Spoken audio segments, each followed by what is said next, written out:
Meeting number 86 at the House of Commons Standing Committee on the Status of Women. Are you done, or do you still need to go on it? Yeah? I need a second still for Ms. Go ahead. If everybody wants to take their seats, we'll be right with you, okay? If everybody wants to take their seats, that'd be perfect. Hi, Ms.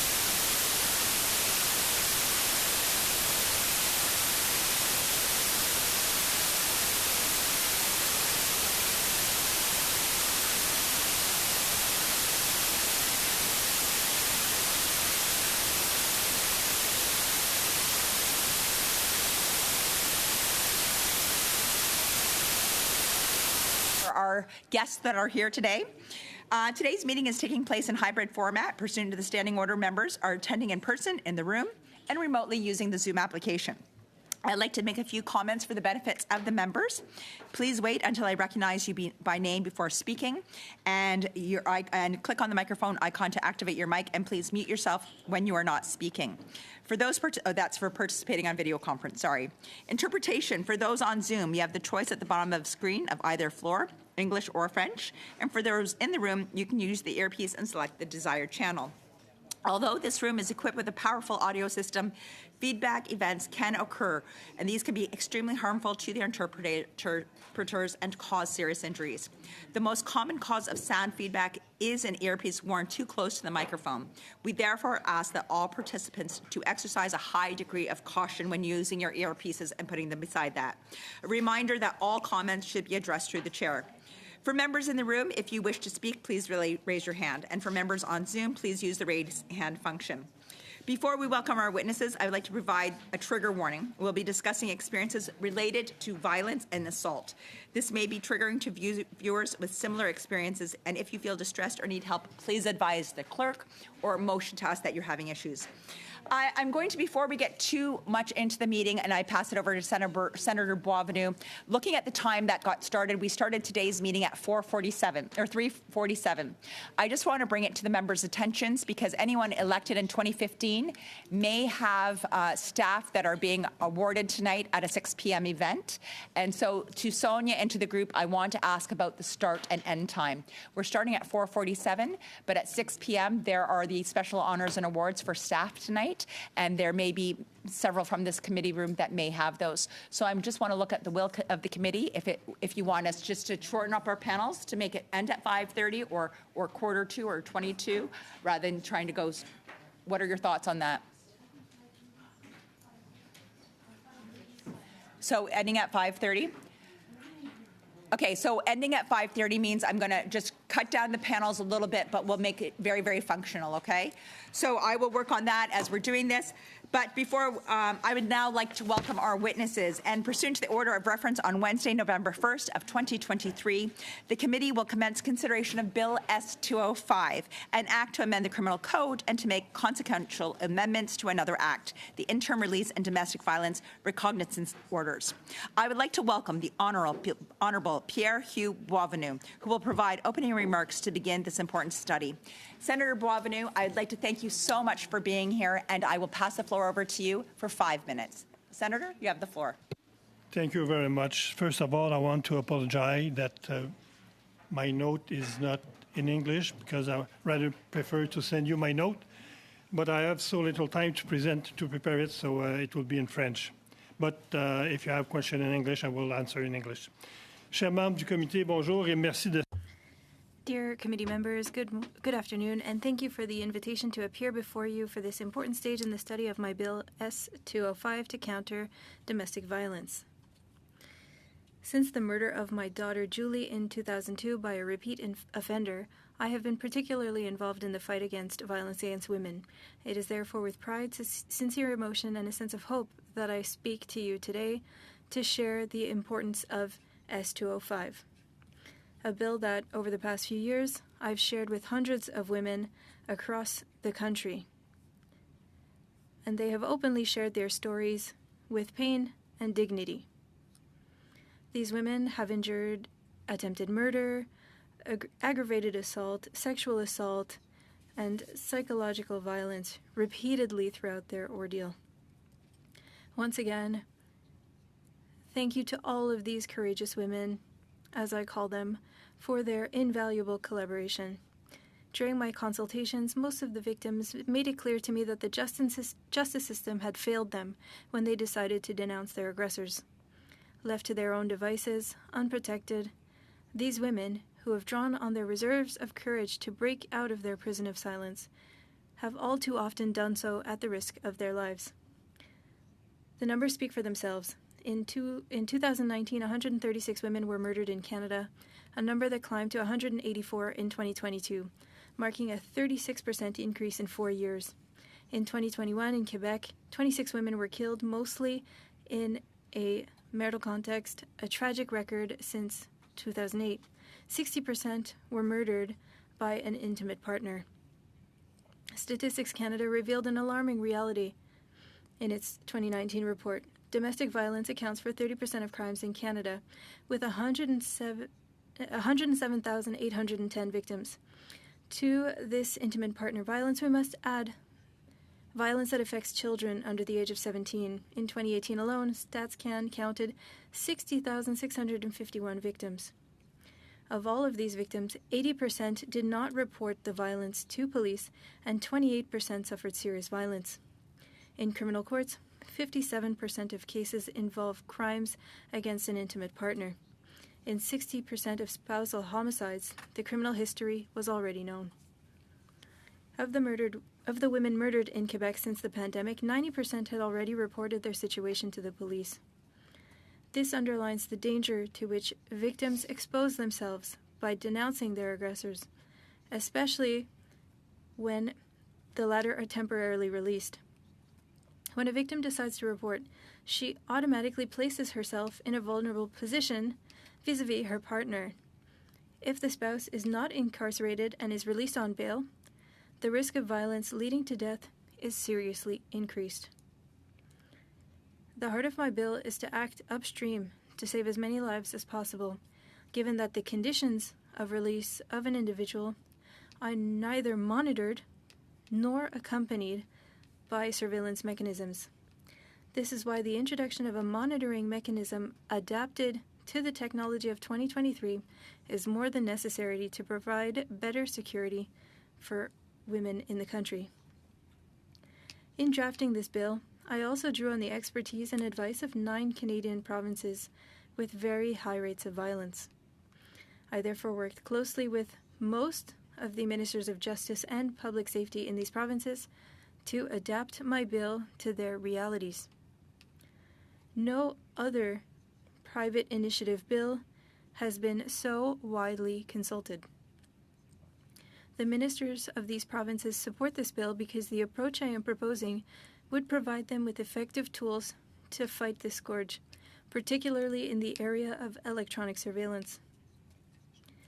And this, inspired by countries that have taken the step towards electronic bracelets, such as Spain and France, and recently here in Canada, in Quebec.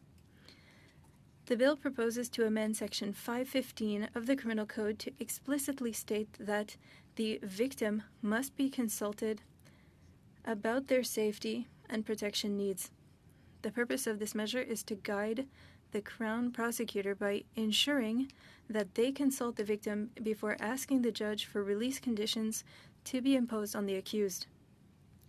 In the same section, the bill proposes to add to the Criminal Code a condition that the judge may impose if they decide to release the accused pending trial, wearing an electronic bracelet, for example. The bill also creates an obligation for the judge to ensure that the victim is informed of their right to request a copy of the bail conditions imposed on the accused. A recommendation to this effect had been made by the Federal Ombudsman for Victims of Crime. I have 5 minutes more. Okay. You want to give up your time? One And I moment. want to go fast because I know that translator will have some problem.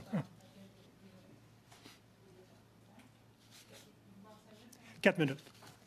Okay, so we are going to cede your tide over for him to finish his speech then, if that's okay? Okay, go for it. Le deuxième volet du projet de loi S. The second component of Bill S-205 deals with the Criminal Code 810 recognizance orders, which account for some 80% of domestic violence cases.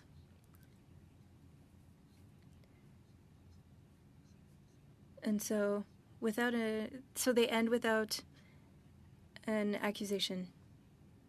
In Canada, Section 810 of the Criminal Code is a general system of preventive justice without an offense being committed. In November 2020, a report was presented by the Université du Québec à Montréal and the Université de Montréal in partnership with the Regroupement des Maisons pour Femmes Victimes de Violences Conjugales. The report shows that Section 810 of the Criminal Code is being used more and more in the context of domestic violence, despite the fact that the 1892 version has been scarcely amended. The report makes the worrying observation that the use of Section 18 would be the compromise for resolving cases of domestic violence by avoiding legal proceedings, but the same report informs us that aggressors subject to an 810 would not respect the conditions laid down by the court in nearly 50% of orders.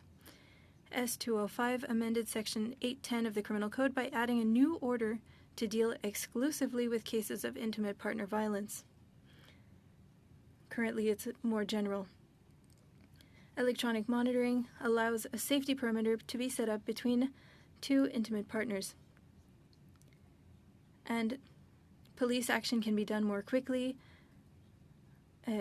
Women can protect herself and her children. Spain, for example, began its policy of combating domestic violence in 1997 and in 2009 adopted electronic bracelets. Hundreds of women have been protected since the use of those bracelets. Under the new 810, if a person has been convicted of a similar offense in the past, the duration of the order would be 3 years instead of 2 years. And if an accused refuses to comply with the terms of the order, they would be liable to 2 years imprisonment instead of 1 year that is currently provided. The new Section 810 will give the judge the option of imposing therapy on domestic violence or substance abuse. Every case is different, and we need to give the judge the discretion to decide whether the accused should undergo therapy to help treat their violence problem and to close the revolving door in our justice system. In conclusion, I have 2 things. One comes from Justice Laskin in Boudreau. The criminal justice system has 2 main objectives: to punish wrongdoers and to prevent future harm. Legislation to prevent crime is a valid exercise of the federal power to legislate in criminal matters conferred by Section 91 of the Constitution Act 1867 as legislation to punish crime. And my final comment, in a few weeks, it will be the anniversary of December 6th, where there was a terrible incident against women in Canada, and I hope that we will support this and support them on December 6th. With the timing, that provides 2 minutes left for Dominique to ask questions, so thank you very much, Senator Boisvenu and Dominique. Dominique, I'll pass the floor to you for 2 minutes. Ce sera peu, mais assez pour... It's not a lot of time, but I will take the time to say that we appreciate the work that you've done over the past years, Senator Boisvenu. You dedicated your time defending victims, and we would like to thank you for it. And you don't have to apologize for speaking French here. We have some francophones, and we are very happy when we have witnesses speak French. Senator Boisvenu, you know I don't have a lot of time. There are people who shared certain reservations on the efficiency of electronic bracelets.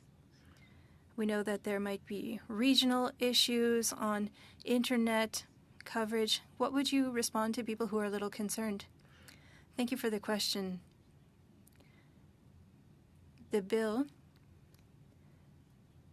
For the bill, we were able to consult the provinces, police services, Indigenous communities, former judges, federations of women who were victims of violence, and it is an issue in remote areas. That is the comment that we heard from Indigenous communities. Well, we're looking at the chicken and the egg. We have to wait for Canada to be covered, or we can start now knowing that technology will move forward and there will be satellite coverage that will allow us to reach most of Canada. Yes, there are some dead zones, but we need to move forward with this anyway, as Quebec has done, and we can deal with the remote areas in time. But I think that it is important to start with this bill, and over the years we'll develop coverage. Thank you. That was perfect Mon timing. heure a sonné. There you go. Emanuela is going to be on for the next 6 minutes online. Emanuela, you have the floor. Thank you, Madam Chair. Merci beaucoup, Monsieur le Sénateur. Thank you very much, Mr. Senator. I would like to start by apologizing for what you've experienced. I would also like to thank you for tabling this bill. You talked about different communities and different people that you consulted, and I would like to know if you've heard any key messages during your consultations, because I'm sure that it's not only police that you heard from or other groups, but I imagine you heard from families of victims. And are there any messages that you would like to share with the committee today that we can factor in? Thank you for the question. It's very essential for this bill. I spoke with over 100 women. Later, you'll hear from 2 women, victims, who worked very closely with me on this project. And the words that they used the most were protect us. Did not have government ad campaigns, because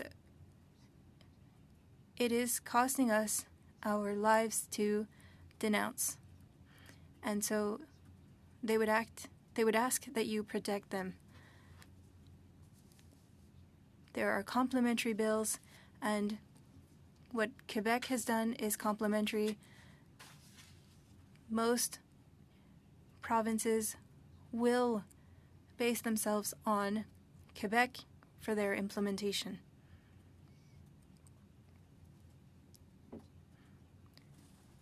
So we're seeking a global approach to protecting women in Canada. They have the courage to denounce. We need to have the courage to protect them. Thank you for this answer. In your bill, and you already talked about C-233, which has been adopted here in Canada.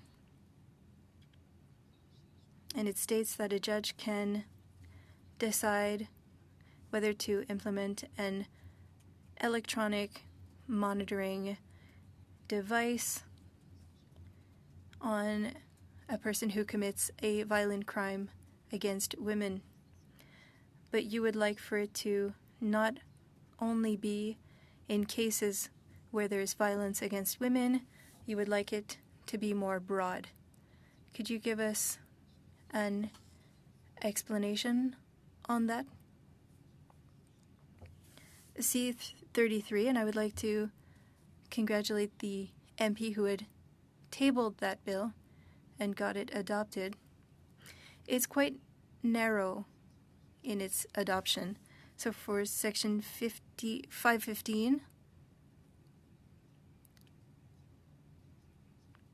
4.2 targets specific infractions, including intimidation, illegal presence in a home. C-233 does not cover that, and most complaints made by women on their ex-partners is an illegal entry into their homes, an illegal presence in their homes, and it's often in those conditions that a murder will take place. And C-233 does not cover that. And that's what my bill does.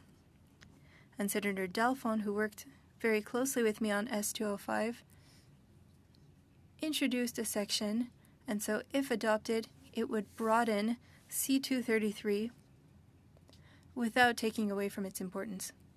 Question, can you just push your mic a little closer to your mouth? Just push it in a little bit further in towards you. Yep. Thanks. Yeah, I hope that's better. Thank you. Merci beaucoup. Et puis j'aimerais. Thank you very much. I have a follow-up question. We know that in cases where electronic devices are given to people for them to re-enter society, like in Quebec, for example, there are cases where people remove those bracelets and they commit the crime anyway. Can your bill reduce those risks? Have you examined that possibility? Do you have a solution for that issue with your bill? Thank you for the question. We worked with tech companies that use such bracelets in other circumstances, for example, terrorism or other issues. There are 400 men in Canada who are wearing those bracelets in other circumstances. In Quebec, there are more than 200 who wear these bracelets, and there was a case recently that was reported on. The person was able to remove the bracelet and an alert was not sent, but it's currently being investigated. No technology is perfect, but for the bracelet, it's 99.9% effective. Move it for the next 6 minutes to Adrienne LaRoche. Adrienne?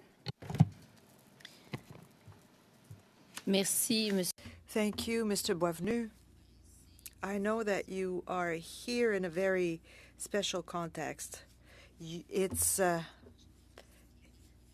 very personal struggle, and it's close to your 65th birthday.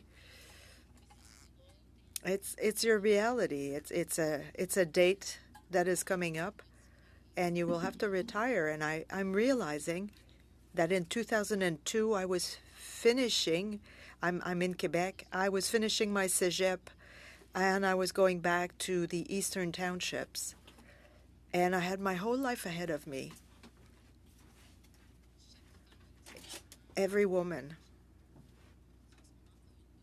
And we are always saying, not another one.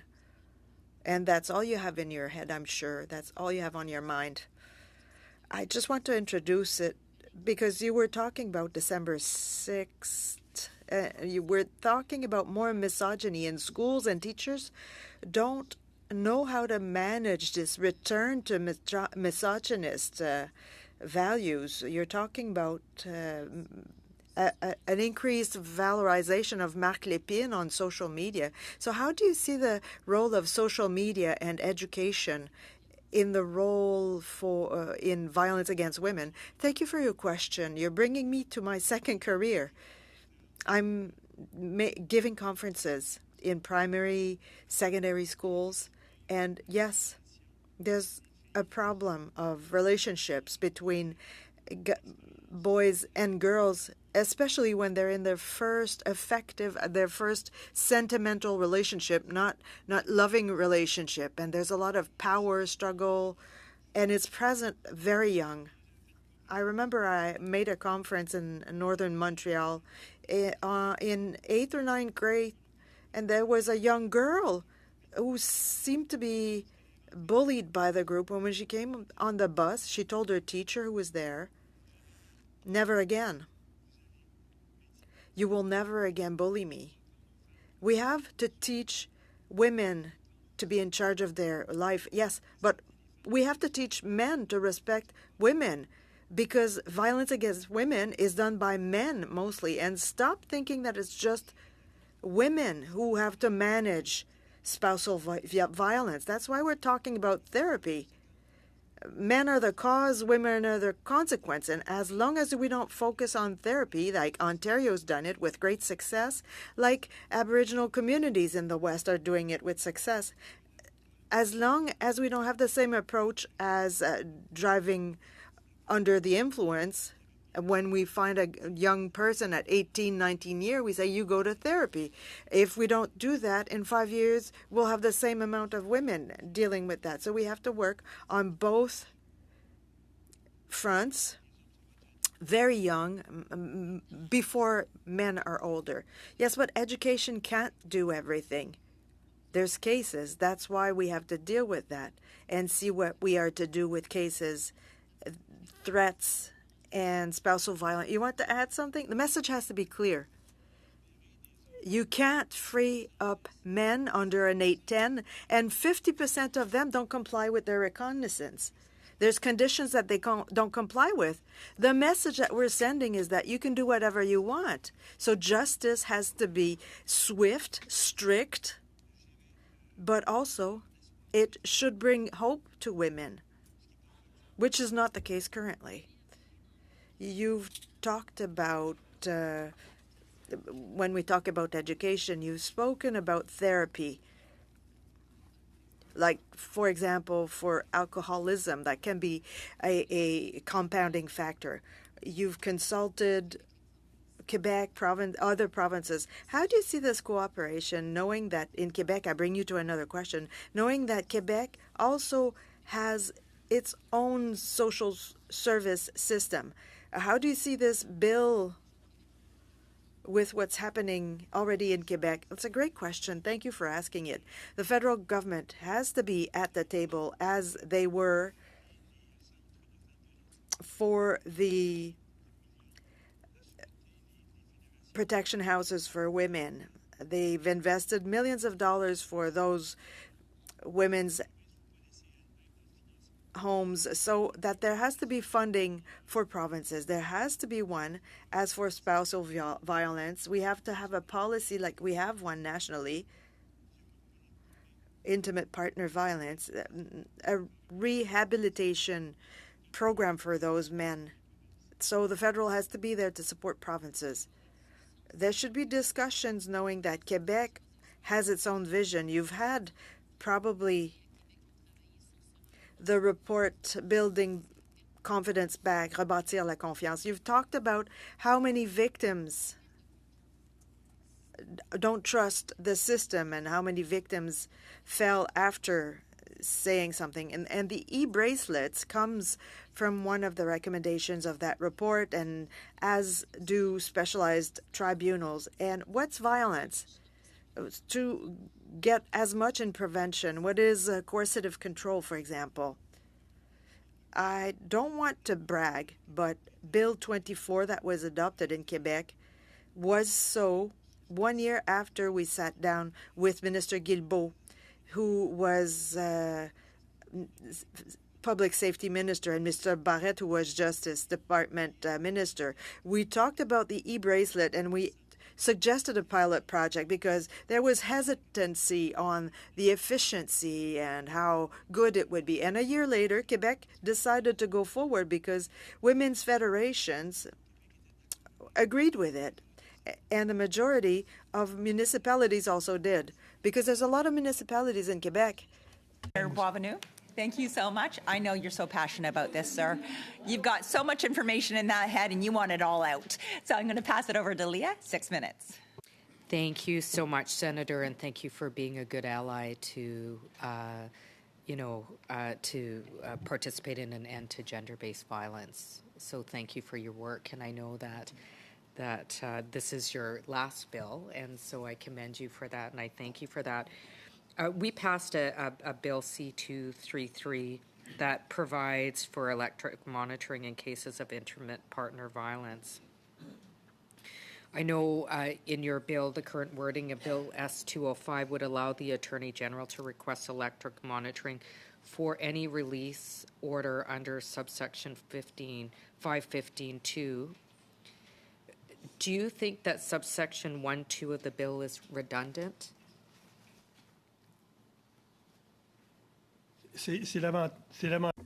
Well, it's how Senator Dalphon is good. If S205 is adopted, there will be correlation between those two bills. We will widen the place of e-bracelets, but never forget that the judge has to make the decision, and it will be based on the safety of the victim, protection of her life and her safety. They're not contradictory, they're complementary. We're just widening the scope for judges when they are faced with a victim. With C223 would limit how many circumstances or victims, and 205 widens that scope. But the responsibility will always be on the judge's shoulders. Section. I was wondering why the addition was not limited to instances of intimate partner violence, as you did in other subsections. What was the reasoning behind that?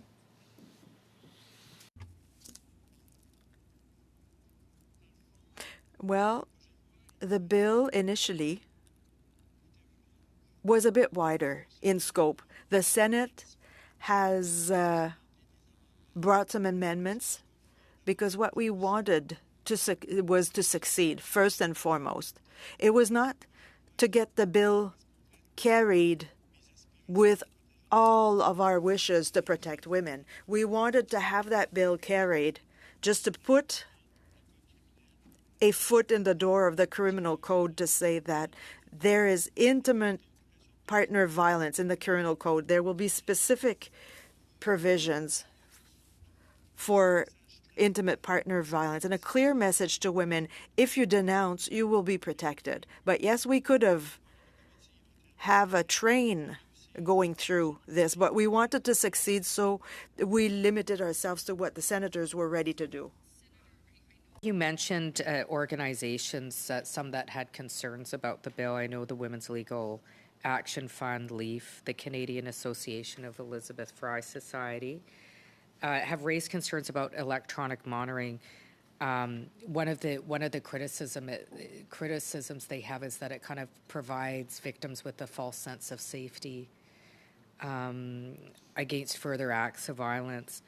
And we've heard in this study, or in this committee, heard during the study on intimate partner and domestic violence in Canada that this is especially true in rural and remote areas. I know you spoke about that with limited internet connectivity, and I know you responded to that earlier. My concern, however, is we know if you look at rates of violence, they're higher among Indigenous women, many whom live in rural and remote areas. So with this in mind, how do you think the federal government can ensure that victims of domestic violence are more protected and supportive? I know that we often talk about incremental approaches. I know you have, and it makes sense, right? You want to get something started. The issue, though, is it's still not addressing a very high number of women, particularly in rural, remote areas, that don't even have, for example, shelters to go to, and also can't access the technology to keep them safe against perpetrators. I'm wondering if you could comment on that. Merci beaucoup pour votre question. On a eu de très bons échanges. Thank you for the question. We had good communication with Indigenous communities, especially in Western Canada. They face very difficult socioeconomic situations with both the younger and the older population.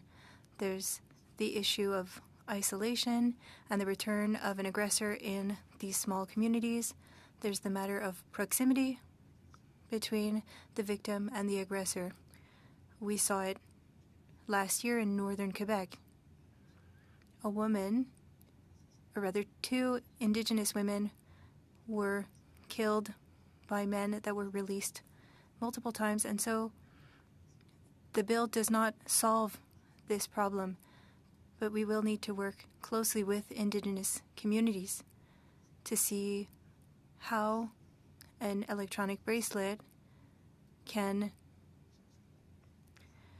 rather, what the company was saying about the application of this bracelet is just that wearing it reduced by 50% repeat offenses. So when they feel observed, well, that has a limiting effect on their behavior of trying to seek out the victim. And so we'd have to see how it can be used in those communities, but also find solutions to issues that go much further. What we're going to do, because we are trying to get everything in, what I'm going to do is go 4 minutes, 4 minutes, 2 minutes, 2 minutes, and then 2 minutes, 2 minutes. It reduces everybody a little bit, but gives everybody the time too. So we'll start off with 4 minutes with Michelle, and we'll run ourselves around. 4 minutes, Michelle. Thank you, Madam Chair. Thank you so much, Senator, for your work on this. I think it's really important for people who don't know the backstory. I think when bills come forward, it's really important people at home understand why somebody puts the work into what they do. And you referenced Julie, and I think it's really important we say Julie's name when we're at this. And it was your daughter who was murdered. And I'm reading a quote that you wrote, and it's pretty powerful. And you said, "Changing the system takes a lot of energy, but I had no right to miss the mission that Julie had given me. Joining the Senate gave me the opportunity to be part of a change. One day I will return to Julie. It will be her, my judge, and I'm sure she'll tell me that we've done great things together, the two of us." It's pretty powerful when you appreciate where this bill came from and the intention behind it. And I think, I've heard we are a pretty powerful committee here, and I heard my colleague, Ms. Gazan, say, there's criticism that it will give a false sense of security. And what we're talking about, for those watching, it's a bracelet for people who are at risk of repeat offending domestic violence. But right now there's no security, there's nothing in place. And the thing that jumped out at me, Senator, is you said that this bill will amend Section 515, where the victim must be consulted. That is significant when we look at victims' rights in this country, where they feel like they're in the back seat and criminals are first. How are you going to ensure with this bill that victims are consulted and they know where their attacker is? Vous avez dit d'entrée de jeu en référence. You made a reference to something that I wrote a few years ago, that Julie will be the judge of my actions, but I think hundreds of women who died, whose lives could be saved, will be able to judge my actions, your actions. And I think that we need to act quickly and protect women. If we look at countries who have implemented this bracelet, for example, Spain, it will save lives. It will not save all of these women's lives, but it will help women.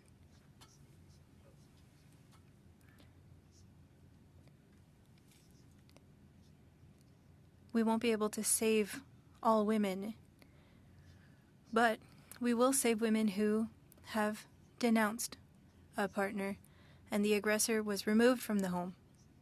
We'll save those women.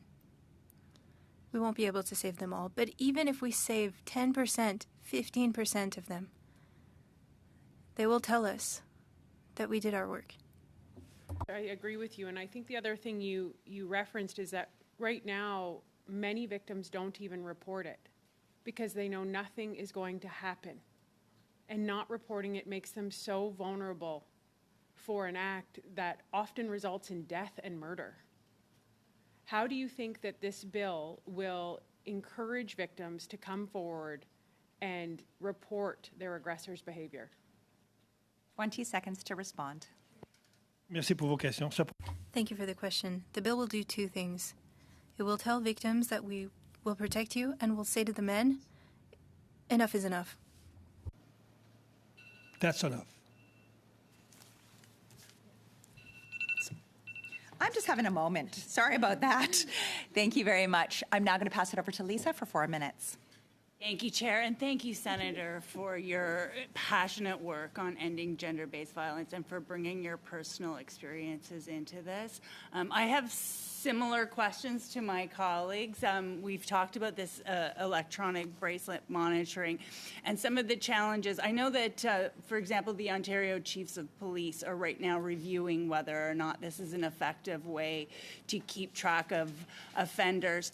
And we also know that there have been breaches and people who, as Leah Gazan mentioned, people who have been able to get these off. And I'm wondering if you're concerned that if we rely solely or rely too much on this bracelet and it does have vulnerabilities, do we destroy the sense of safety that survivors are feeling? Merci pour votre question très importante. Thank you for your very important question. The e-bracelet is not the only tool for protecting women. It's a tool among others. Therapy for men is a way of protecting women. Because with aggressive men, it's not with one partner that they'll be aggressive. It's with multiple partners, multiple victims. So we're adding a tool that will have an impact in maybe 20-40%, but it's not going to solve the issue of violence against women alone. Working with police. Currently, women are not believed when they report cases. Maybe they'll be believed the first time because they'll have bruises, but the aggressor will intimidate them online or through friends. And then police officers stop believing victims. And when the victim says, he was on my balcony, well, then they say it's one opinion against another. But with the e-bracelet, we know where they were at that time. And so when there's an 810,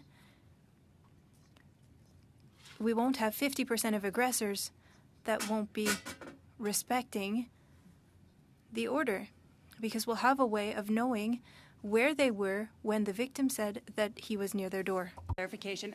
My other question about this legislation is it asks the justice system to ask the survivors about their safety concerns during the bail the bail hearing. And I'm wondering how we go about doing that while protecting the victim. Isn't there a great likelihood that many victims won't want to discuss in open court about their safety concerns? How do you address that? Vous avez tout à fait raison. You're correct. I believe that it's up to the judge. The judge needs to be very sensitive and very aware in domestic violence and violence against children, because having the victim with their aggressor means that the aggressor is able to continue intimidating them. They're continuing to exert their power over the victim.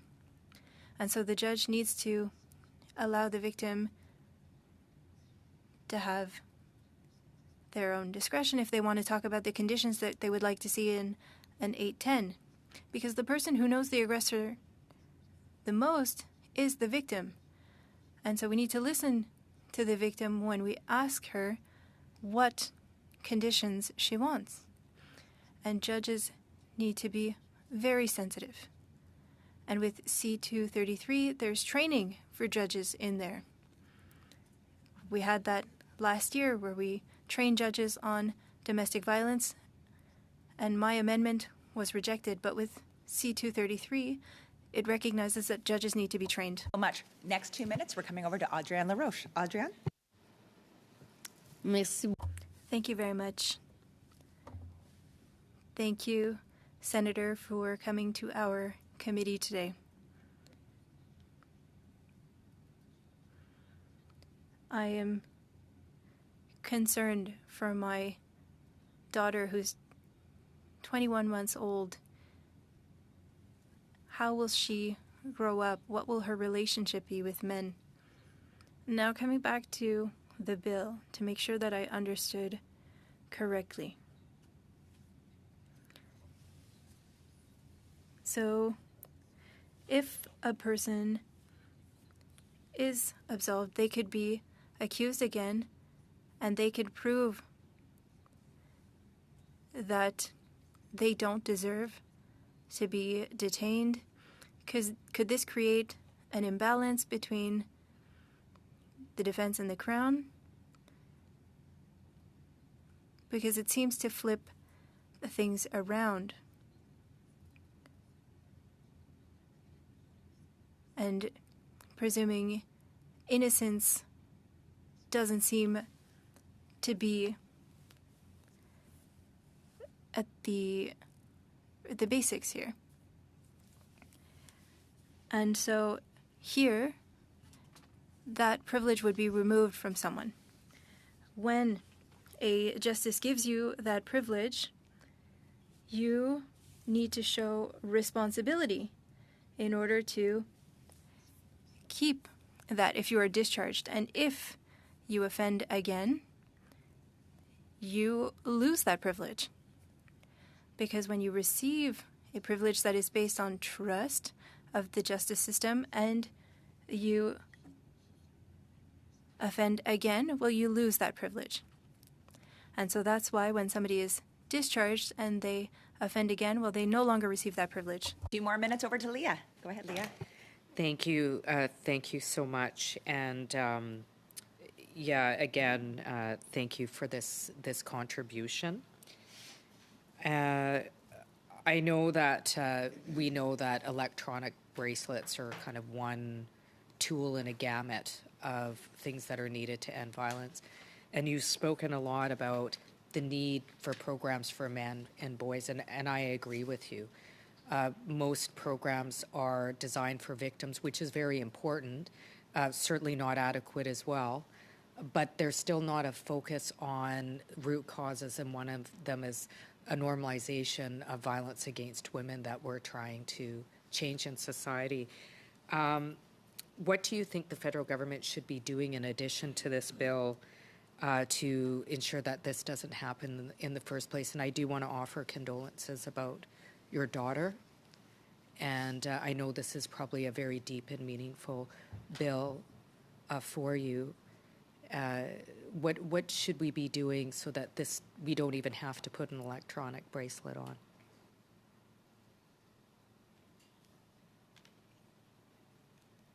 Il faut que le message soit clair. The message needs to be clear.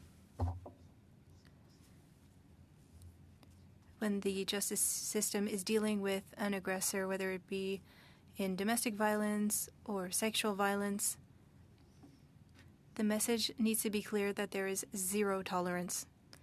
If someone assaults their wife and they are given 2 years minus a day in his home without therapy, it's a horrible message that we're sending regarding violence against women. It means that we tolerate it. When we have before us people who have certain behaviors, and in those types of aggressions, there's a high risk of reoffending. And the justice system needs to ensure that they hold the aggressor accountable.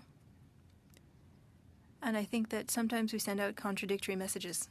We're now going to have two more questions. We're going to go 2 minutes to Anna and 2 minutes to Sonia. Anna, 2 minutes. Thank you, Madam Chair, and thank you, Senator. And I know that Julie is looking down from heaven and thanking you for your hard work. And I'd like to thank you personally as a woman. My concern is you mentioned something about Ontario, and I just recently got some statistics from the Yellow Brick House. So as of September of this year, 46 women have been murdered due to gender-based violence in the last 44 weeks. That's more than one woman per week. And I know that the electric monitoring system is one mechanism that can be used to protect women. There's also the peace bond, which I really don't think works. That's my own personal opinion. But what I also fear is that the increase in violence against women does not reflect the jail time for these individuals, these criminals that commit these crimes.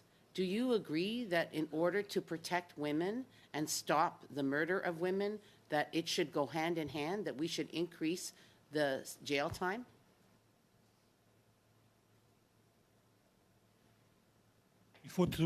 J'ai toujours cru que la justice I've always believed that justice needs to be done in two steps: rehabilitation and incarceration. And these are not contradictory. Incarceration, as you know, is a time where we tell an aggressor, you're going to stop, you're going to think about your behavior, and you're going to work on controlling yourself. And when we decide to not send these men there, 80% of men will not be brought to court. We send them home with an 810.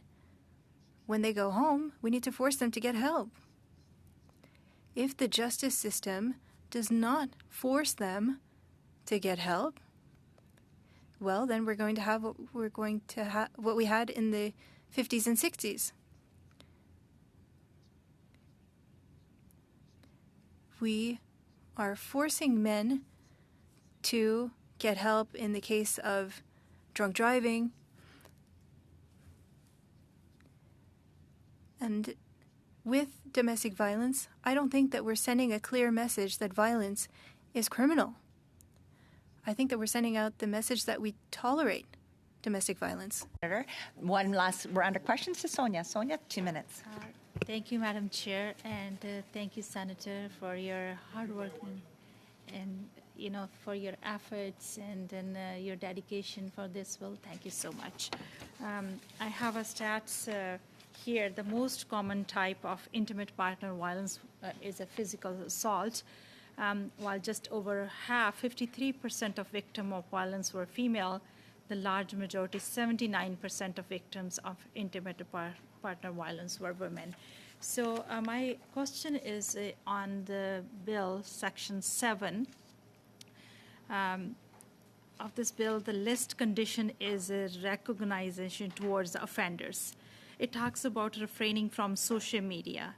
And also 7G, which talks about absentation from the consumption of intoxicating substance.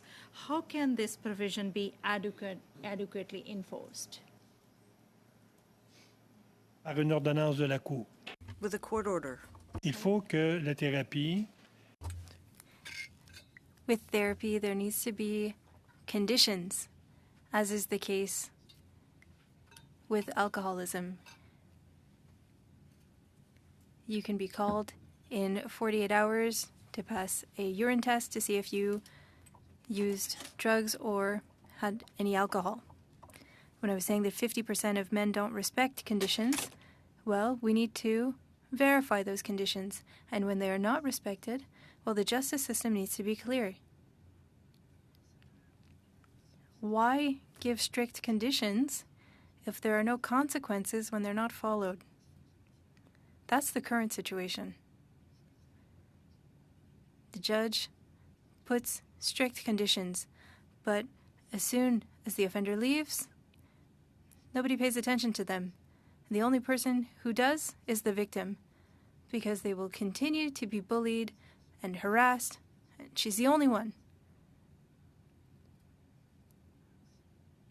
And so, if we want to take violence against women seriously, if we want to take bail conditions seriously, well, there needs to be a follow-up mechanism, because currently there isn't one. So much. On behalf of the committee, Senator Boisvenu, I would like to thank you so much for coming here and bringing forward Bill S-205. These are things that are this committee is very passionate about when it comes to violence against women. So thank you for coming forward and bringing your testimony today. We're going to suspend. Hopefully we only are seconds, but I'm going to ask the new panelists to come up and we'll switch over.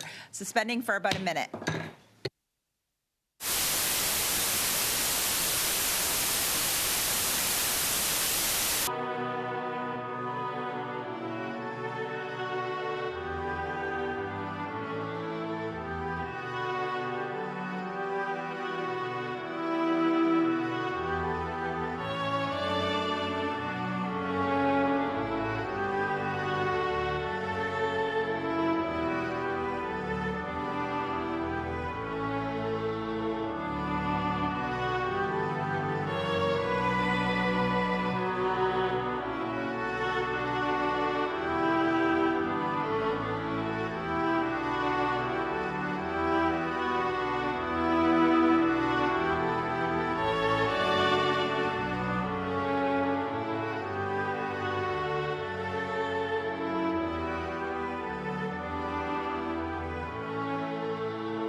Martine Jansen, and online we have Philip Viator, which many of us may recognize him from Kira's Law, and really wonderful that you could join us online today, Phil, and I'm glad that we were able to make this work.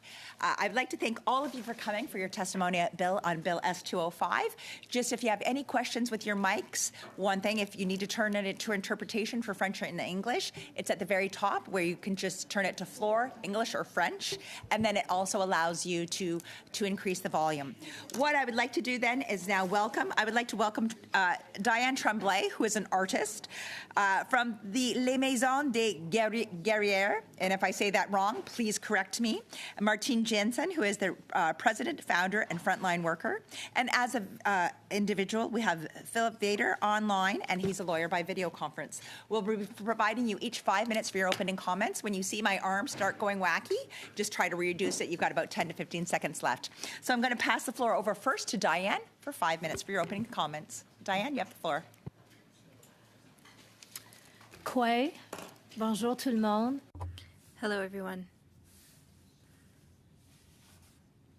My name is Diane Tremblay, and I am a victim of domestic violence. I would rather call myself a survivor because that is what I am. I was a victim of domestic and family violence. I am here today to lend my full support to Bill S-205 proposed by Senator Boisvenu and to show solidarity with the victims, mostly women, of domestic violence. In particular, I would like to support the overrepresented group of Indigenous women. The scale of violence committed against Indigenous people is also reflected in the high number of Indigenous girls and women who have been murdered or who have gone missing in Canada. We, the victims, deserve safety for ourselves and our children from the justice system. We are in 2023. How many more victims of domestic violence and how many more murders of women and children will it take for you to agree to make major changes to existing laws? I, myself, was a victim of domestic violence. During this difficult period in my life, and I still bear the marks of this time in my life. I experienced sexual assault, 2 attempted murders by my abuser, and violence of all kinds. In my personal case, if the electronic bracelet had been imposed on my abuser at the Order 810 stage, as proposed in Senator Boisvenu's bill, my children and I would have been safer, and I would not have suffered these multiple murder attempts. Believe me, you don't come out of an attempted murder unscathed, and the impacts stay with you for the rest of your life. With electronic monitoring, I could easily have proved my assailant's breach of condition, and the police could have intervened more quickly to stop the tragedy I experienced. And I include in that my children and my parents and my friends. The electronic bracelet would have the advantage of establishing a secure perimeter between the victim and their aggressor, and would also have the advantage of proving breaches of conditions. And I'm going to add this that isn't in my notes. I reported my aggressor countless times, and he came out unscathed, but I didn't. And so, please think about the electronic bracelet. I think that it is necessary. We need to be heard and respected.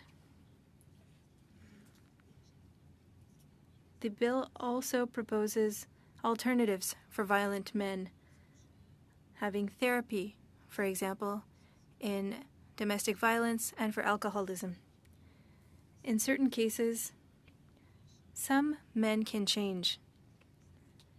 Therapy would allow us to focus on the heart of the problem. Currently, it's 6 hours of therapy. I've had to do almost 5 years of therapy. 6 hours of therapy is unacceptable. That's not therapy. Nobody can become aware of their violence and their acts and their actions with 6 hours of therapy, and that's what's being offered in prison. And that's a slap on the wrist.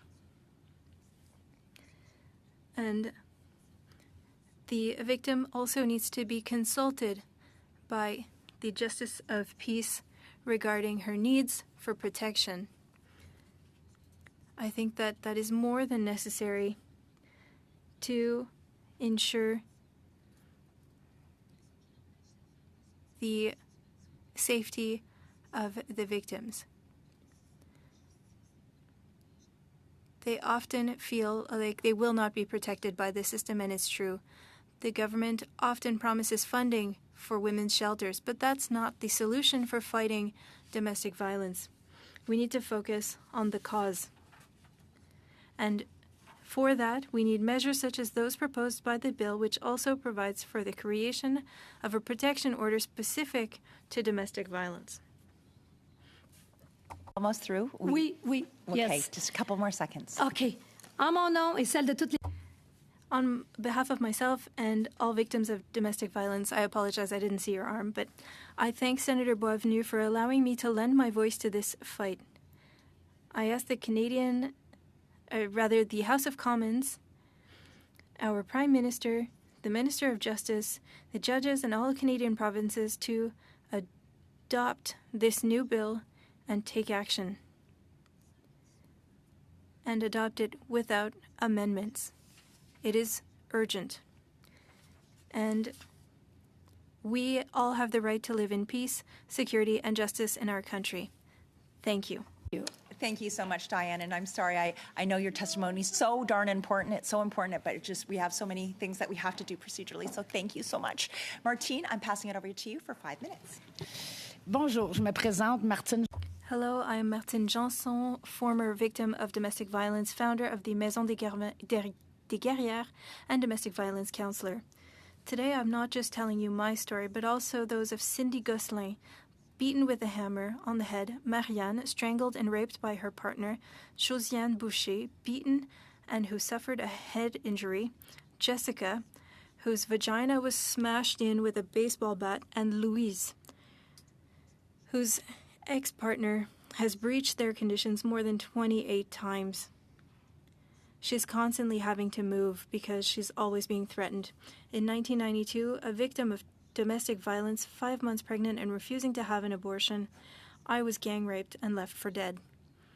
I had tried several times to leave my partner. I called the police countless times. But no matter where I went, he always found me. To date, this man has 7 other victims. Yes, shelters for abused women exist, but for how many more years will we have to hide women instead of tackling the source of the problem? I would like to thank shelters that exist to help abused women. However, this is a temporary solution because women stay there for a month or 2, and when they leave, unfortunately, the abuser is still out there, and he goes back to her even more violent than before. We women have to live with being stalked, harassed, spied on, and pursued by these men wherever we go. All this is similar and equivalent to living with terrorism. Waking up every morning wondering if this would be the day he'd come to kill us. Why do we continue to build houses to hide women victims of abuse? It would be wiser to think of building internal and intensive therapy centers for abusive men so that these men can work with experts in violence and who could help them to correct and address their violent natures. Because I work with violent men and we do have high success rates. Violent men completely lose their minds when they don't have access to their victim. The source of the problem is men's violence, and that's where the justice system should act. Electronic bracelets would be a tool to protect women and to allow women to be warned when the aggressor is approaching the home and allow women to hide before they arrive, and police would also be informed of their arrival. That would also reduce the rising number of femicides every year. Judges would have proof that violent men do not abide by the conditions of their release. An electronic bracelet would have protected me from my attempted murder by my former partner and could have helped other murder victims. They could have been warned that their ex was lurking near their home, and this could have prevented these women from losing their lives. They would have been warned about the danger, and so they could have protected themselves. It is currently impossible for us to protect ourselves against our violent ex-partners because we are not warned when they are close by. The group of women that we worked with are all victims of domestic violence, and at least half of them were victims of attempted murder. We all agree that the only thing that we would have to protect us would be the electronic bracelet. I've worked with hundreds and hundreds of women in the last 20 years. There's no way to hide them. Men can find them at work, at school, they can follow their kids, they can go to their friends. Men will never stop following them, harassing them, committing violence against them without the electronic bracelet. A woman and her children will never be protected. Electronic bracelets are perhaps not perfect, but it's all that we have right now. We have nothing to protect ourselves. And so we are asking you, please, on behalf of all women, to accept this bill, please. Thank you so much, Martine. We really do appreciate that. We're now going to go on to online to Philip. Philip, I'm going to pass the floor over to you for 5 minutes. Thank you for having me, and Senator Boisvenu, thank you for bringing forward this bill. For those who don't know me, I am a lawyer. I practice predominantly family law with some criminal law, and I've been doing that for about 15 years.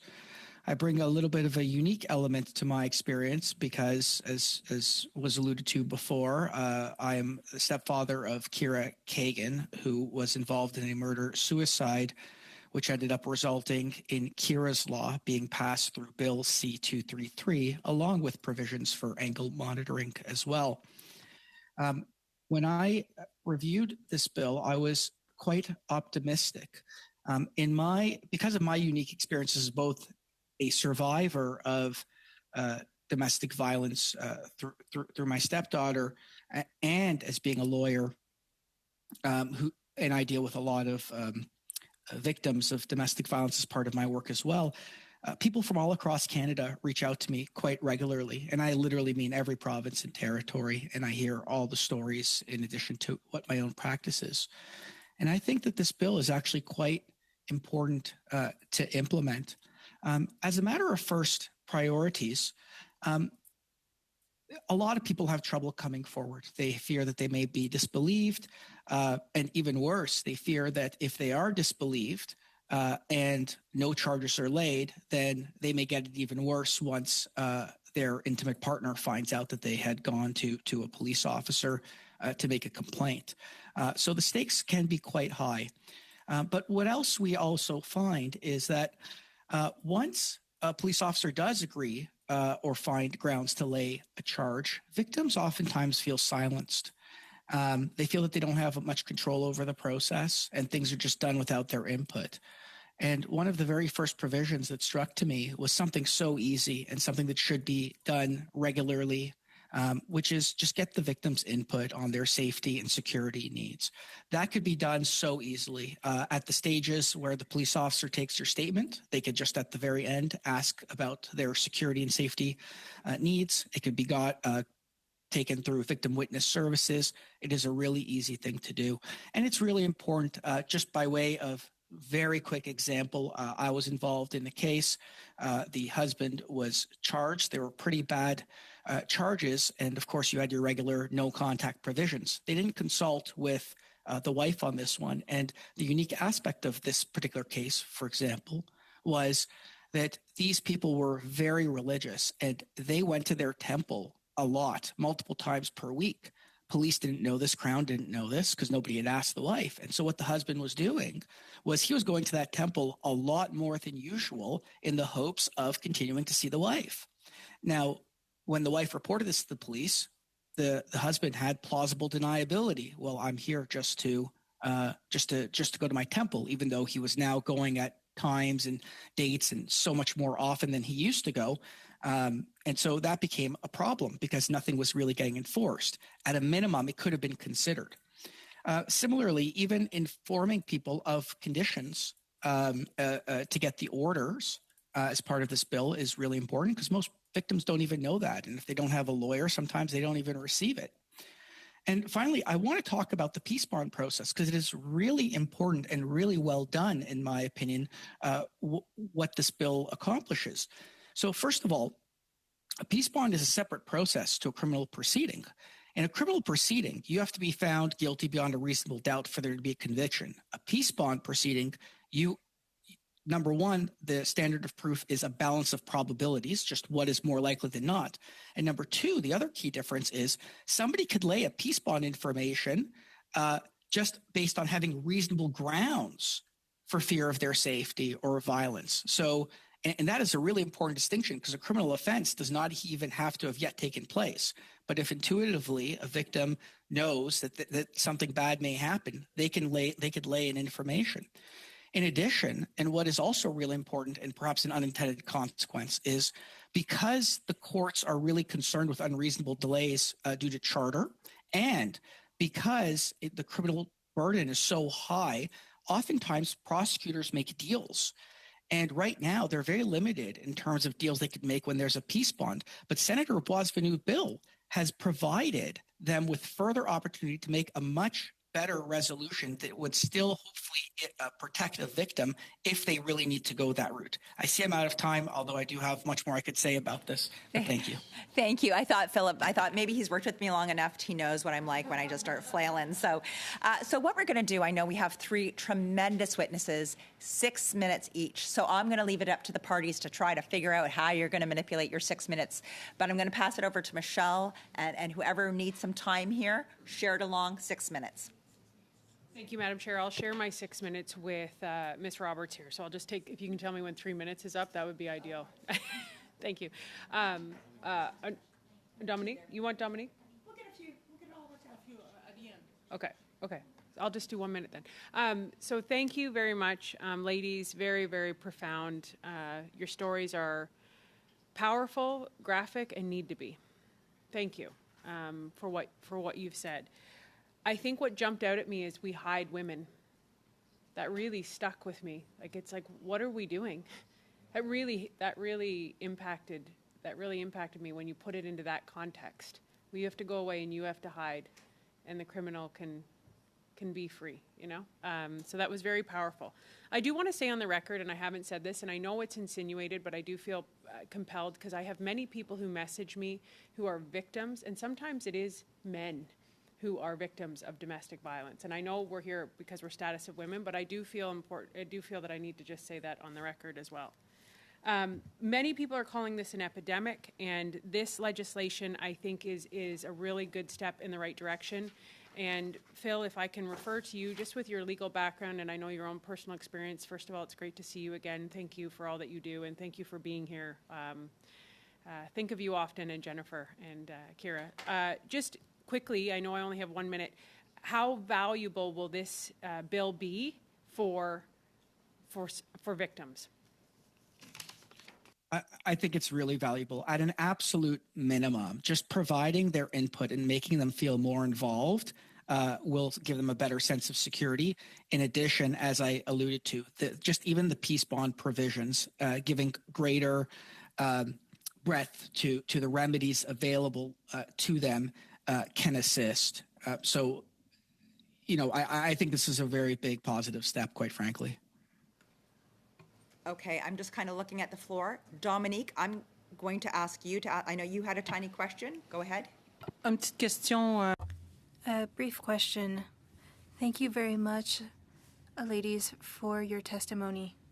It was very difficult to hear, and I can't imagine what it would be like to live it. when you say that if the e-bracelets existed, things would have been different for you. For us to be able to understand, we need to understand the perimeter. Who is warned? Victims will... Inaudible. Victims and police officers will be notified. So we will be advised that they have breached the perimeter, so we will be able to hide. There's no way for him to know that he's getting close to you. Well, they always know where we are, but we need to know that they're coming towards us, and often we don't know. And if we had the e-bracelet, we'd have the alert telling us to hide. Police is on the way. We could go to a neighbor's. Or if you're at work, you can stay in your office and you won't go down into the street by yourself. And the issue with women who were killed is that they didn't see the aggressor coming. Often it's too late, and so we need to have the time to leave and to hide. These men have tactics. They have ways to stalk you. And last question, I don't want to steal time from Anna. Do I have time? I wanted to congratulate you because you are finding time to work with men. You have some goodwill because it goes through communication and education, as my colleague Andréane mentioned earlier. You are very courageous. Thank you. Passing it over to Anna. Yeah, so Madam Chair, I'd like to read my notice of motion. Fantastic. So this is a notice of motion. It'll just be very, very simple. Go ahead. Okay, so that pursuant to the order of reference from the House dated Thursday, November the 9th, 2023, the committee invite the Minister of Women and Gender Equality and Youth to appear for no further than 2 hours regarding the supplementary estimates B 2023-2024, and that this meeting take place as soon as possible and no later than December the 7th, 2023. Okay, so the motion's on the floor. Any questions or comments? Sonia, I know that we spoke earlier about the... I just want to ask, 1 hour of the minister and 1 hour of officials? Yes, 1 hour minister, Okay. 1 hour official. It's moved. She just moved her motion, which she was allowed to do. It's on the ministers. We had already spoken about this, actually, Anita. Okay. Okay, so on the 7th? So we'd be having the Minister for Maine estimates on the 7th of December. All those in favor? Okay, fantastic. Okay. And with your time remaining, you've got 35 seconds left. Moment, sorry, go ahead. Chair, just want to clear, it's 1 hour, right? Well, 1 hour for the minister, 1 hour for officials. We'll break it into that. 2 hours in total, okay? Yeah. Okay. You've got 35 seconds left, though. Okay, really quickly. Thank you. So I'd like to ask the question of Martine. Thank you very much. You're very brave to come here, and I respect you for that. My question is, do you think that it would be advantageous to help people that going through this violence with their partners if they were notified, if the partner, say, was in a mile of the individual? Radius, yeah.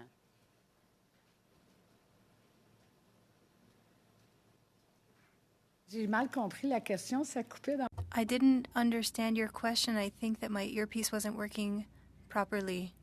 Sorry. Sorry, no, that's okay. I'm just thinking of a way to acknowledge, like, for example, if the criminal is wearing a bracelet, would it not be advantageous that you are notified if he is within, say, a certain radius of where you're located? C'est comme ça que ça va fonctionner. That's how it will work. They'll put the perimeter at 1 kilometer, for example. When he's within 1 kilometer, we are notified, but we're not the only ones notified. Police services are also notified. And so police officers will know that he has breached that perimeter, and they'll be able to find him. And it's also proof for us when we go to the courts, because often victims don't have any proof. We say he's there, but we don't have any proof. We don't have time to pull out our phones to take photos. We're trying to run away. Whereas now, the police officers will be able to say, yes, there was a breach. the man went to her work. It gives us proof, and it will save our lives. I would have wanted to hide 1 kilometer. If an alarm rings, well, then we can reach out for help with our neighbors, for example. Thank you so much. We'll now move it over to 6 minutes to Anita. Anita? Thank you very much. And before I start my questions, I just want to say to you that taking the terrible experiences that you've had, where most people would not go forward publicly, re-traumatize themselves by talking about it again and again in order to help other people, the fact that you're doing this to help others not to have the same kinds of horrible experiences says a lot about your characters, and I just want to commend you for doing that. And I do want to ask a follow-up question, Ms. Tremblay. You said something that got me thinking, because one of my questions really, and Mr. Viator, thank you for being back before this committee, and I'll let you answer more on the legal side of things, but on the personal side of things, if I could ask Ms. Tremblay and Ms. Jeanson, the current criminal code does include a lot of protections for victims, does include a lot of this. And of course, Kira's Law, which our committee, I was here when our committee did that, even strengthened it. So obviously, though, in your experiences, that hasn't been enough. There's been a failing in the existing system. And you said something, Ms. Tremblay, you said that one of the things, it's not just about keeping safe. One of the things that, for instance, a bracelet could do is allow in court to prove if somebody broke their conditions, because it's very hard to actually find evidence on that. So I wonder if the two of you could talk shortly about what this bill does that was missing in the current in the current laws, and then I'd ask Mr. Viator to be a little bit more specific about how it complements Bill the Kira's Law, and how it complements even Bill S-12, which is before the Senate now. So I'll start with Ms. Tremblay. Bien, écoutez, il y a beaucoup de There are a lot of shortcomings currently. We're not protected. Senator Boisvenu mentioned it multiple times, and we will say it again, and Martine said it as well. We need to be protected. We're facing an aggressor, and it's do or die. That's where we're at. And so what this bill will do is that it will give women a tool so that they can be safe. As Martine said, they can be safe before the aggressor arrives.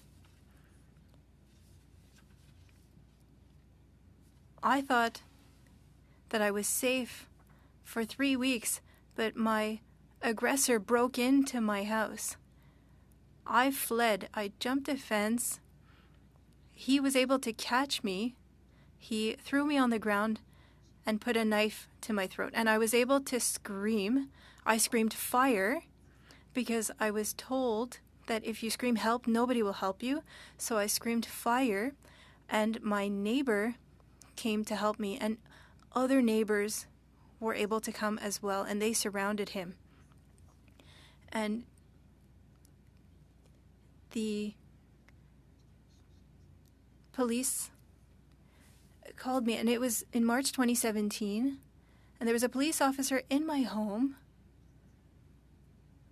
and I won't tell you what names he called me, and he threatened me, and the police officer who was there, well, he was in a police car, and he was still able to breach conditions. I can't tell you just how useful this bracelet is going to be. And when we ask for the bill to not be amended, we have reasons for it. We get to tell you what's going on, and we know how things are. We want to protect ourselves, and we want to protect our children.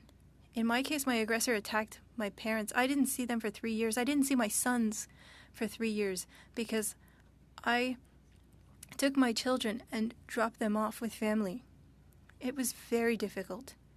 And if I am alive now, it's thanks to my neighbors. Because I jumped a fence and I was able to flee, but he caught up with me and threw me to the ground. And having a knife against my throat, well, I fought, and I'm so happy that I'm still here today and to testify with Martine and to work with Senator Boisvenu. I know I only have a minute left, so very, very short. And if Mr. Viator, if he doesn't have time, could even respond in writing. That would, okay, thank you. Okay, go ahead, Ms. Je voudrais parler, moi aussi, des thérapies. I would like to talk about therapy because, as I mentioned, I work with violent men and we are able to help them. People need to know the difference between a narcissist and a violent man. Often, a violent man was a victim of violence, doesn't have the tools to know how to manage his behavior. And we give these men the tools, and they cry because they didn't know how to manage themselves, and they wouldn't have acted that way if they had the tools that they needed. And so there is a way to change them. And through therapy, we create reports for the courts, and we can tell a judge whether or not a person will change or not. We can say this person will never change. He is a narcissist. But in other cases, therapy can truly change behavior. And these efforts need to go hand in hand. We need to help men. Yes, we need to invest in therapy for women, but men are the problem in these cases. We need to focus on the heart of the issue. You talked about schools and things like that. I think it was you who mentioned schools. Currently, cases are increasing because nothing's happening. But therapy, bracelets, men will say, oh, I have a bracelet, I have to go to therapy. This is how we can work towards changing things. Go for it.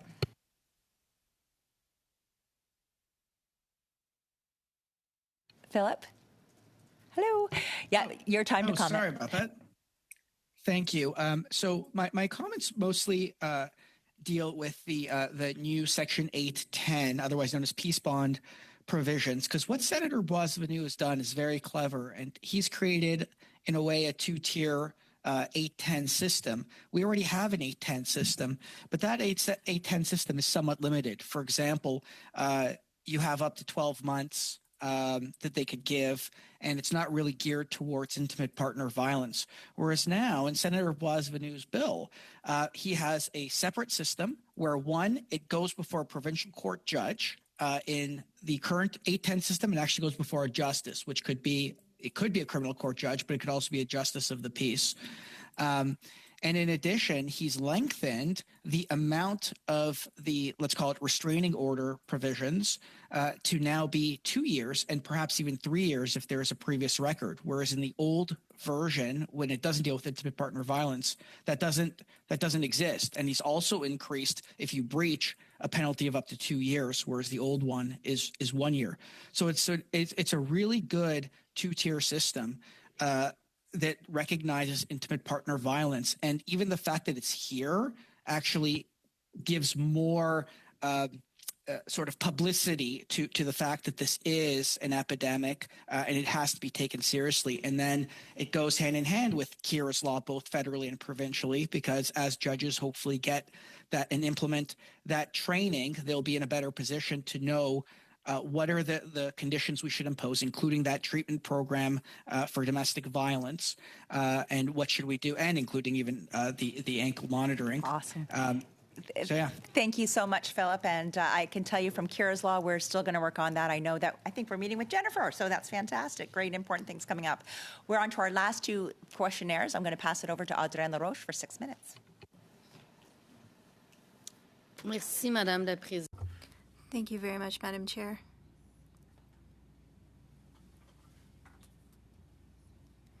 Thank you to Senator Boisvenu for testifying earlier, and thank you to you as well, Mr. Viator. And you went through losing a child. Miss Tremblay and Ms. Jensen, I want to congratulate you for your strength and your bravery.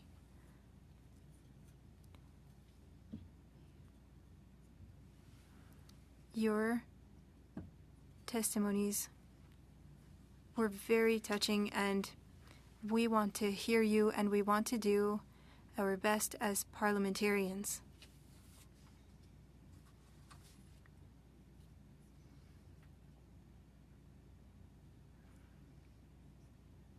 We're seeing so much violence, and it feels like a step backwards for women's rights, including with coercive control.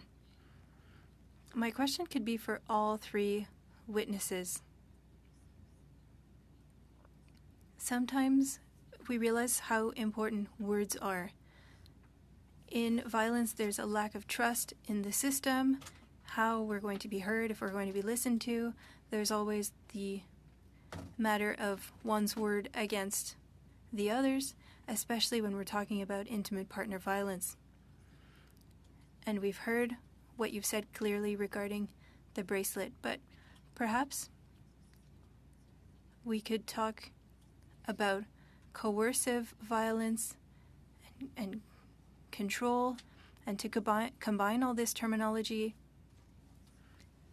in order to have a maximum number of victims who would be able to come forward, so that people don't feel like they have to wait until they have visible marks. I work with women, and I work in these homes. Women are afraid to come forward, and we see it on TV, we hear it on the radio. Everybody knows that these men are arrested and then let go, because right after that, that man goes home, and I see it in the files. A man drowned his wife in the bathtub. They stopped him, they let him go, and he went straight back to assault his victim again. But if women know that they're going to be heard, and if they know that aggressors are going to receive these bracelets, and that charges will be laid, well, they'll be able to feel like they won't be attacked again. If they feel like they'll be protected, they will come forward. But currently, I wouldn't come forward because I'd still be afraid. I can see police officers, they arrest a man and they let him go. And if they have an electronic bracelet, they won't be let go freely like that. We'd be better protected. I would have something to add. Currently, women are the ones who are imprisoned. I didn't have access to my children because they were boys. They were not allowed to visit. I didn't have access to my life, but he had access to his as though he hadn't done anything. And what's the message being sent here? You can beat her, you can kill her, you can scare her, you can bully her, you can assault her as much as you want. She's behind bars. But you get to be out living your life, and you get to assault others. And it has to stop. The criminal code hasn't been changed for way too long. In 1982, there was no legislation to protect women, and we're in 2023. And when I say women, I mean women and children and Indigenous women as well. Indigenous women require their own modalities. They're in rural areas, and we need to focus on this, and we should have focused on this a long time ago.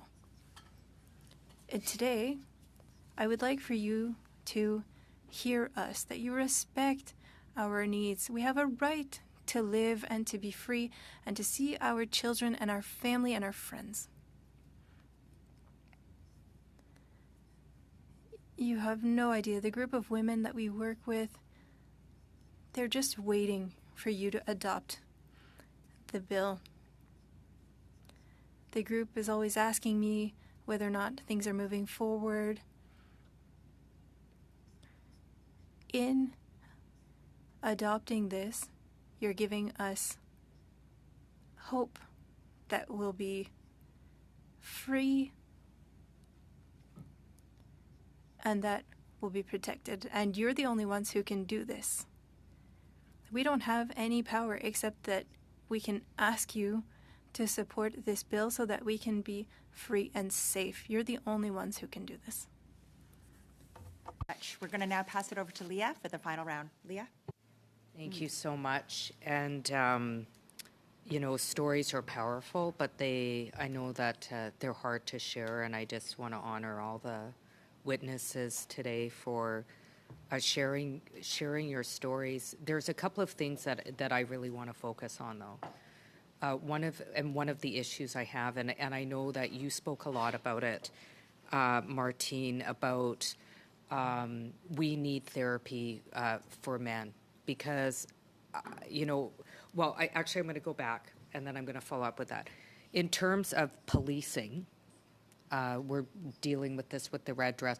Would you agree with me that when particularly women come forward with these acts of violence, that they're often kind of minimized by policing or where you're reporting? Would you agree? Diane or Martine can answer that. Yes? Oui, tout à fait. Je me souviens, entre autres. I remember the first time that I came forward, I was asked if he hit me. And I said, yeah, he hit me in the head, in the chest. He raped me. Like, what else do you want? But what do we do with the internal injuries? Yes.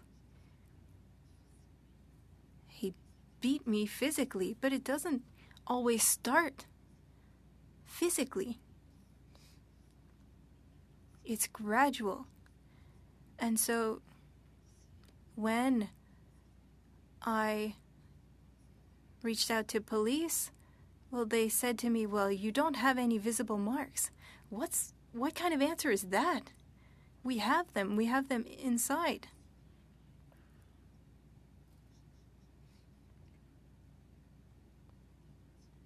And I worked a lot on complaints filed against men who had breached their conditions, but once a police officer asked, what did he do to you?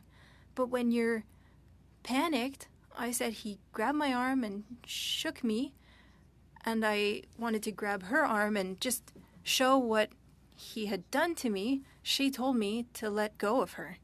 I wasn't going to hurt her. But it was just in the heat of the moment I was panicking. And after that, I was the one who was taken down by the police officer. I mean, I think what you're sharing is pretty critical. So you would say that you don't get a proper response, and often the response is not trauma-informed. And I say that because you're saying as you've been experienced violence, you're in shock, and that the response by the authorities is often not trauma-informed by what you're going through as a victim of violence. Would you agree with that? Oui, exact. Oui. Oui, mais en même temps. Yes, absolutely. But often they ask what proof we have. And even if we call 10 times to say, this is what he did to me, they won't believe us. We need the bracelet. We know that we won't always be heard. We know that nothing will be perfect. But I would rather have something imperfect than to have absolutely nothing to protect us. And with the system, as you add tools, well, people will take it seriously. And we'll have more proof. And we'll be believed and we'll be heard. I'm running out of time, and I want to, because you brought up about, my issue is that I think you were right about violent men, that treatment is really important. Right now, a lot of the response is to put them in jail, they get out of jail and they're more violent and more angry and they haven't had therapy. I think that you need to deal with the roots. Do you think the way that it's currently dealt with in the criminal justice system in terms of kind of like putting people in jail without proper therapy, do you think it's ineffective? Do you think it would be better to put them, you were talking about a treatment place where people can deal with trauma and violence? Ben oui, c'est bien mieux d'un centre parce qu'en prison, tu es avec des... Yes, because in prison, you're surrounded by violent men that are building each other's violence, and then they're building up these scenarios in their heads. They're wondering what you're up to, who you're with, and then they get out and they're even more violent. If we take them and send them to a center for 3 months, intensive therapy, the anger will go down. We speak to them. We give them the tools to deal with their behavior. That will help calm them. Prison just increases that violence, and it's been proven. A lot of the folks that get involved in the justice system, do you think it's more underlying mental health issues that need to be dealt with? That if you deal with the underlying mental health issues, you would deal with the violence? Would you agree with that? La santé... In therapy, and I'm an expert, and when I go to the courts, well, a judge will listen to me and hear me, but when it's the woman who's talking, they won't listen to her. They're not hearing her. It's one person against another. Whereas where we arrive, we're the ones saying, I worked, I did this, and the judge will listen to us and will take us seriously. But when the woman was talking, you can see that the judge wasn't listening to her. And I spoke about this to the senator before I went to the court in Lac-Saint-Jean, and I said to the judge that he tried to drown her in the bathtub, and they corrected me on my pronunciation of the word in French. And so when we say that we need you to be taken seriously, that's what we mean. I'm sitting up here like just in shock. So we're actually at the end of our testimony today, though I believe that if this group of people that we could probably listen to you, ladies and Phil and everybody else for the next hours on end. Thank you so much for the incredible testimony that the three of you have brought today. And thank you very much to Senator Boisvenu for bringing forward this bill and bringing forward witnesses who have this experience. Before we leave, two really quick things. I need to seek approval for S205 of the budget is $17,750. All those agree that we spend perfect, good, we are spending that money. And if we need to discuss further, we can schedule committee business, but I will be looking for any amendments that you'd want onto this bill, S205, any amendments in by next Wednesday, November the 29th at noon. I think that's where we were kind of going with. Sounds good? Everybody looks good? Okay. Seeing no other further business, I'd like to thank Diane, Martine, Philip. Thank you so much for being on here. And if there's additional information that you want to send in, we would love to hear it. Thank you very much. Today's meeting is adjourned.